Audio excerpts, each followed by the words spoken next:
After a 2-2 opening weekend for the Mariners, it's time for our first Mailbag Monday of the season. Colby, hit it. You are Locked On Mariners, your daily Seattle Mariners podcast. Part of the Locked On Podcast Network, your team every day. Ahoy, sailors. It is Monday, April 1st, 2024. This is Titan Gonzalez and Colby Patnode for the Locked On Mariners podcast, brought to you by FanDuel. Make every moment more. New customers join today, and you'll get $200 in bonus bets if your first bet of $5 or more wins. Visit FanDuel.com/LockedOn, that's LCKDON, to get yourself started. Thank you so much for making us your first listen. Subscribe, like, and turn on alerts if you're watching on YouTube, or subscribe and leave a 5-star review on your preferred podcast platform if you like what you hear. And if you're part of the crew and rock with us every single day, let us know in the comments below. We'd love to hear from you. And if you want to hear from us even more, please consider signing up for our Patreon. You can now get a free 7-day trial to check out the show. The link, as well as our social accounts, is in the description of this episode. This is Mailbag Monday, the show where we answer your Mariners questions. And we're going to start here with Relics, who wants to know, we can talk about the anemic offense all day, but I'm curious about what you guys think of Bryce Miller's splitter. Looked to me to be at least a viable pitch, if not a potentially legitimate one. So Miller threw that splitter, I believe, 22 times yesterday against the Red Sox. It generated 10 swings, 6 whiffs on those 10 swings. What did you think about it, Colby? Broke it out pretty early. 2 of his strikeouts in the first inning were off the split, and one of them was actually even against a righty. So it's not a pitch that is only used to, get out left-handed hitters, although that is the primary purpose of that pitch, is to have a weapon against lefties. And obviously, we kind of said what happened. Boston stacked a lot of lefties in their lineup, and they've kind of tried to force Miller to beat the lefties. And it was a bit of a mixed bag overall for Bryce, but the splitter was a very nice surprise, and it looked good. It was a very low spin rate pitch, and that's what you want the splitter to be. Splitters and changeups, you want lower spin rates. And he was very good. Not quite Logan Gilbert good, but considering this was the first time throwing it in a live game, I think you can give him some slack there. But it looked like a viable pitch. It looked like a pitch that should help him generate more whiffs, which is, going to be helpful for Miller. But it's also a pitch that gives him a weapon of some kind against left-handed hitters. And we know that is the area where Miller has the most improvement to make. And if he could just be, average against lefties, he's going to be really good against righties, and you're going to have a mid-rotation starter. So got to do it more than once, right? You just don't throw the splitter in one game and it'd be pretty good and be like, okay, that's just a pitch we trust now. He's got to continue to throw it. We've got to see him actually like Logan Gilbert last year, right? It took a couple starts for us to be like, okay, this is a legitimate pitch. This isn't a one-off. This isn't just, a gimmick pitch. It is something that he will rely on. So I thought Miller's splitter was pretty good. Really good location in the first inning, as well as some, really good tumbling action and diving action at the same time. But I thought I was most impressed by the location of it. It was starting at the knees and disappearing below the zone perfectly, right where it needed to be. So overall, I thought Bryce yesterday was okay. Made the one mistake on the 3-1 pitch that really hurt him. But I think it's a positive sign. And also the slider wasn't half bad yesterday either. But the split definitely looks like a pitch that's going to pair well with his fastball. Again, he has to throw it more and consistently before it becomes an actual weapon that you can count on. But it's certainly off to a good start based off of the 5 innings he threw yesterday. Not too shabby of an offering right now. Yeah, Aaron Goldsmith kind of talked about that high-low action that creates with his, fastball sitting on the top shelf, and then that splitter starting at the bottom of the zone and then dipping out of it. And that's slider, like you mentioned as well. He threw a couple of really good sliders, a couple of really good backdoor sliders yesterday as well against lefties. Next question here from Dakota. Why can't we get to more 3-ball counts? Seems like a lack of consistency player to player. Granted, it's only 4 games. They got into quite a few 3-ball counts over the weekend. They got here. I actually have the numbers here. They had 33 ball counts in this series, which was 12th out of 30 teams. The problem is converting those 3 ball counts into something positive. They were bottom 3 in WRC plus. They were bottom 4 in on base percentage. Yeah, only 6 walks. Yeah. To go along with the 45 strikeouts, 46 strikeouts, whatever it ended up being. Not going to play. That's not going to play. So, also, I don't recall if we have a question about this or not, but the bad BABIP luck, it's a little bit overblown. There were certainly some, bad beats, but there were a couple of balls that are like, oh, that's a home run in July, and it's like probably not. Like, I just think we overuse that idea, like, oh, in the summer that'll be out, and it's like maybe Polanco's. Polanco might have had 2 of them. Yeah, Polanco's the one yesterday they showed on the broadcast, like the wind heavily impacted that. Right. And then like I think it was the second, was it game 2? Polanco had a high fly ball, and it just like it took O'Neill right to the warning track. Maybe in the summer that goes out, but he hit that ball straight up in the air. Like that was like a 45-degree launch angle. So tough to say. But I do think the BABIP stuff was a little bit overblown. They just didn't have a lot of good at bats this week. And I mentioned this on the CTZ post game show for our patrons yesterday. Like how many innings they played? 38 1/3 innings, I think the Mariners offense did. How many of those innings, and in how many of those innings did they have 2 good at bats in the same inning? 4 or 5? I mean, and even you want to take that a step further back, like how many of those innings did they have 1 good plate appearance, 1 good at bat? Yeah. 10 to 12, like not many. Not many. Yeah. So the whole offense needs to be better. Like, and look, I don't want to take anything away from the Red Sox pitching staff. Like Nick Pivetta was really good. Cutter Crawford was really good. I thought Garrett Whitlock was pretty good yesterday as well. But the Mariners absolutely do need to be better in those situations. And look, the fact of the matter is, we're going to get to this in a second, so I don't want to spoil too much about that. But like, if you were throwing anything but a fastball to them, you have a pretty good shot against this offense right now. So they have to get it together on that front.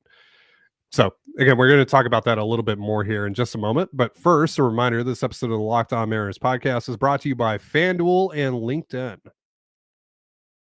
The sports calendar is loaded, and FanDuel is making it even more exciting to get in on the action, because right now, new customers get $200 in bonus bets with any winning $5 bet. That's $200 you can use to bet on the tourney, MLB, NBA, NHL, and so much more. Visit FanDuel.com/LockedOn, that's LOCKDON, and make your first bet a big win. FanDuel, America's #1 sportsbook. Are you struggling to close deals? B2B selling is tougher than ever, and that's why I want to tell you about LinkedIn Sales Navigator. LinkedIn Sales Navigator is a sales intelligence platform that helps professionals effectively prospect and engage high-value customers, drive higher revenue, and increase sales performance. Sales Navigator helps you target the right buyers, surface key signals such as job changes or which accounts you should prioritize, and shows you hidden allies so you can find those buyers that are most likely to convert. Fueled by LinkedIn's 1 billion member platform, Sales Navigator gives you the most up-to-date, first-party data, enabling you to unlock conversations with the people that matter. Right now, you can try LinkedIn Sales Navigator and get a 60-day free trial at linkedin.com/lockedon. That's LOCKDON. That is linkedin.com/lockedon for a 60-day free trial. Let LinkedIn Sales Navigator help you sell like a superstar today. Just go to linkedin.com/lockedon and get started. And you're listening to the Locked On Mariners podcast. Thank you again for making us your first listen here on the first Mailbag Monday of the regular season. And just a reminder that Locked On has launched the first ever national sports 24/7 streaming channel on YouTube and Amazon Fire TV and the free Fire TV channels app. Locked On Sports Today is here for you 24/7, covering the top sports stories of the day with the local experts of Locked On, plus our national shows covering every league. Find Locked On Sports Today now available on the free Fire TV channels app. So let's get back into your questions here. Coach K. Wright wants to know, will the Mariners see any fastballs the rest of the year? Not until they learn how to hit some spin. Yeah, I mean, of course they'll see fastballs, but if you're only going to get 1, 2 fastballs in at bat, you better hit the ones you get, Yeah. especially if you're going to be tragically bad against breaking stuff. Um, it's really easy to look at last year and be like, well, they didn't hit spin all last year, and they didn't in this series either. So clearly, that hasn't changed. They can't hit curveballs and breaking balls. But we talked about this winter when they made these changes, that a lot of these guys they brought in are actually pretty good traditionally against sliders and curveballs. So it's not something like they just ignored that and they never tried to fix it. They brought in guys who are better than the guys they replaced at specifically the slider. Right.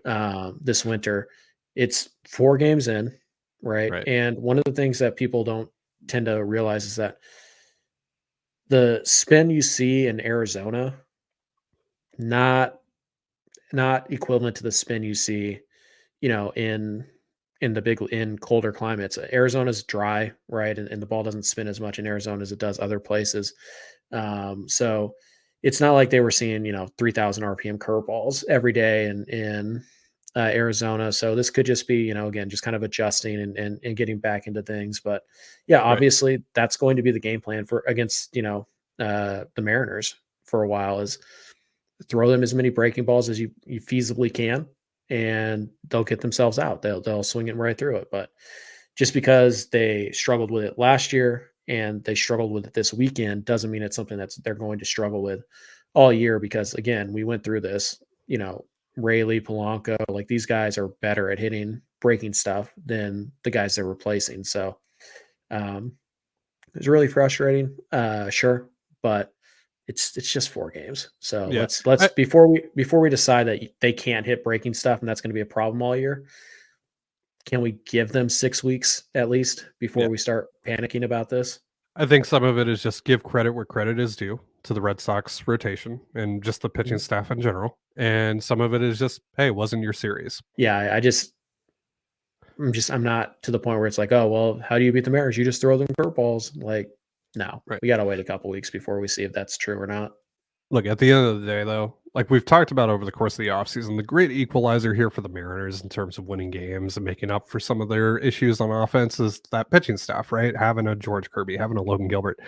But that also kind of gets eliminated when you make every single pitcher look like George Kirby, Logan Gilbert, et cetera, on the Right. box score. Let's get into this next question here from D. Panky.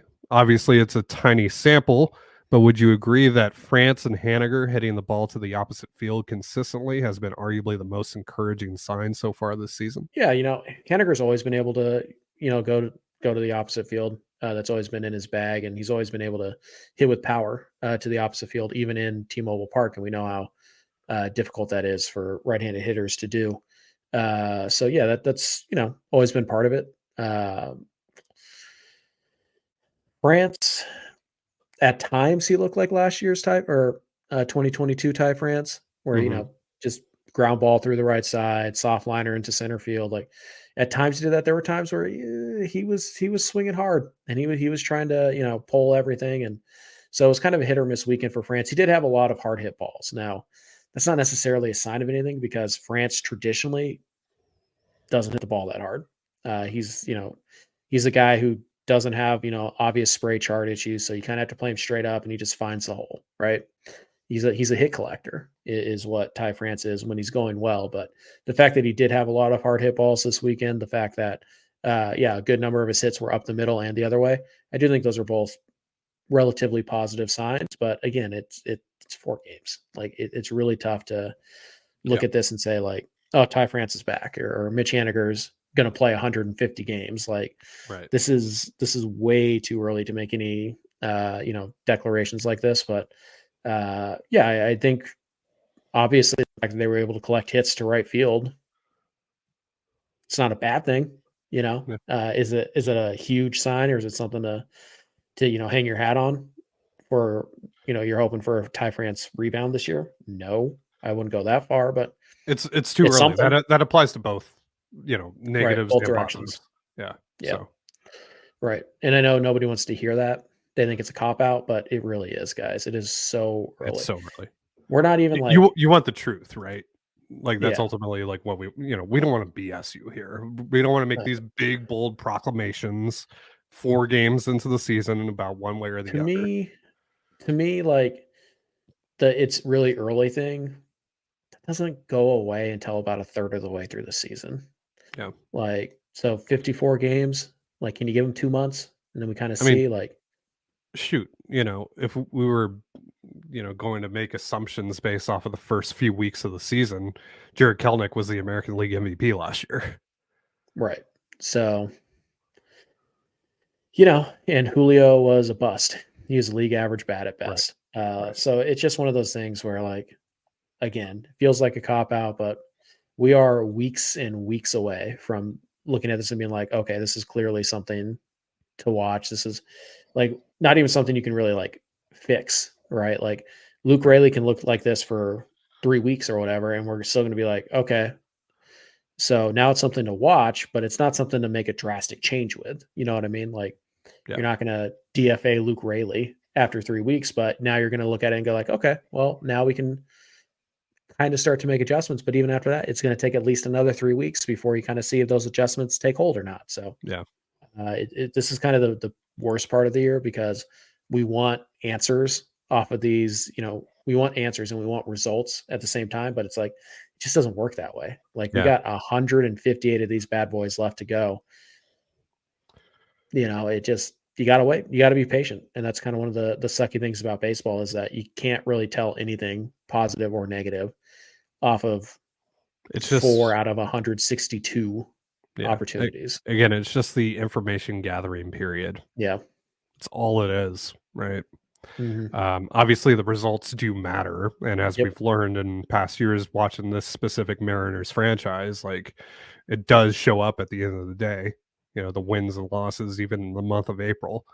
But really, what matters most here is just kind of figuring out what works, what doesn't, what things you'll have to adjust for, and like, all that. So, Right. yeah, And you're not gonna learn anything if you're constantly making changes this early in the year. yeah, yeah. All right. So we got a couple more questions before we get out of here in just a moment. But first, a reminder this episode of the Locked On Mariners podcast is brought to you by Amazon Fire TV. Fire TV is your destination for sports, from live games to highlights to in-depth analysis. Fire TV offers amazing viewing experiences with smart TVs, as well as a Fire TV stick that you can plug into your existing TV that provides access to millions of movies and TV episodes, as well as free and live TV. Whether it's opening weekend for baseball or the college basketball tournament, you're going to want to have a Fire TV as soon as possible. Fire TV also recently created Fire TV channels to deliver a constant supply of the latest videos from your favorite sports brands, all for free. That includes all of us here at Locked On and most of the big pro leagues and college conferences as well. Fire TV channels let you dive into all the game analysis, highlights, and more to keep up to date on all the latest in the world of sports, from March Madness, NBA, MLB, and lots more. Not to mention great news, entertainment, gaming, travel, and cooking videos as well. Check out Fire TV channels on Fire TV and Alexa devices. And if you haven't checked out Fire TV channels, you should. Trust me on this. To learn more, visit amazon.com/lockedonfiretv. And you're listening to the Locked On Mariners podcast. Thank you again for making us your first listen on the first Mailbag Monday of the regular season. Got a couple more questions here before we get out of here. Sean wants to know, Colby seemed to be on a different page than the Mariners on how much Haniger would and should play. Could Colby talk a little bit about that? There's a wear and tear factor here, and that's really the big thing here is that, if Haniger gets hurt, he's gonna get hurt, fine. There's really not a ton you can do to protect him, but you can protect him from the wear and tear stuff on the, 32, 33-year-old body. You can do some things like that, like giving him a day off, not asking him to play 3 or 4 days in a row. My thing with Haniger is I think he can be really helpful to this Mariner team. I think he can produce, but he can't produce from the IL. He can't produce when he's got a bum knee and he can't really run or anything like that. So I want to have Haniger available as often as possible. But in particular, I want Haniger to be available and, still relatively healthy, not worn down in July, August, September, when his big bat can play a huge difference in this pennant race. So playing him 4 days in a row right out of the chute without a day off is a little bit concerning for me. It shows that, they're, 2 games in right field also. I know he DH'd a couple days, and I think mostly this is because Garver was out. I think that's why he played every game this series. But to me, even if Garver is out, I don't want Mitch Haniger playing every game in a series. I want, those are days like get Urias a DH day if you have to. Like Haniger needs full days off throughout this year. I think if your game plan is to give him, try and get him to play 120, 130 games, I think you're doing it wrong. If he can give it to you, right, fine. But like trying to extract that from him because you don't want to put Dom Canzone out there against the lefty, or you don't want to put Luke Raley out there against the lefty, or you don't want to give Urias a DH day or something like that doesn't make a lot of sense to me, because the idea here is to have Haniger. Like if you tell me Haniger is going to have 350 plate appearances and you could spread them out throughout the entire year and he never goes on the IL, or he has 350, but he has them all before June 15th and then he goes out for the year, which one are you going to pick? You're going to spread them out because you want that potential impact bat in your lineup in July, August, and September, not more than you want them in April and May, but there's more impact the later you have. It's just nice to know that I have this guy coming off the bench, or I have this guy that I could DH. This guy's got raw power. He's got, really good, gives me a really good at bat. He can use the whole field. He can hit doubles. I want that guy in July, August, September. I don't want to burn him out in April, May, and June because I feel like I have to play him because Mitch Garver missed 3 days in a row. Like, Yeah. Tough. That's the way you built the team. You built a team with a couple guys who missed time. They had missed a lot of time in their career. And so you have to manage both of them. And you can't manage Mitch Garver at the expense of Mitch Haniger. There are going to be days where neither of those guys can be in the lineup. Accept it. That's the way you built this team. So address that reality and, understand that you should live, or you should pretty much bank on once out of every 3 or 4 days, neither of these two guys are going to be in the lineup at the same time. You have to be okay with that. So again, it's not a huge deal yet, but this is just something I don't want Haniger to be playing, 25 games a month. I want him to play, I think ideally 80 to 90 games total. And if that means that he doesn't play a lot in May and June because you're trying to make sure he's around in August and September and October, fine. I'd rather do it that way. I'd rather have Haniger for the entire season than just, Haniger for the first half. And then he's so worn down that I don't get anything from him in the second half. Last question here from Michael. Any idea why no cream jerseys on Sunday? Another issue with the wonder that is Fanatics. Yes. The Mariners confirmed yesterday on Twitter that it's just a supply issue. They haven't received their shipments of the Sunday creams yet. My question is, like, how did they have the City Connects and the Northwest Greens in time? I don't know. It's not like the Fanatics has to make like a billion different jersey combinations. It's so weird. I really don't get how like that gets messed up every year. Lack of effort. Lack of caring. I think that's a better way of putting it, as a lack of caring. Like they're like, whatever, we'll have them at some point. Like, deal with it. I think that's basically what it comes down to. All right, that is going to do it for our show. But before we get out of here, once again, a reminder that Locked On has launched the first ever national sports 24/7 streaming channel on YouTube, and now it's also available on Amazon Fire TV and the free Fire TV channels app. Locked On Sports Today is here for you 24/7, covering the top sports stories of the day with the local experts of Locked On, plus our national shows covering every league. Find Locked On Sports Today now available on the free Fire TV channels app. Thank you so much for joining us here on the Locked On Mariners podcast. For Colby Patnode, I'm Ty Gonzalez. Be sure to give us a follow on Twitter at @LO_Mariners. You can follow me at Ty Dane Gonzalez and Colby at CPAT11. That's CPAT11. You can also find all that stuff in the description of this episode. Thank you again for making us your first listen. Have yourself a beautiful baseball day, and we'll see you next time. Peace.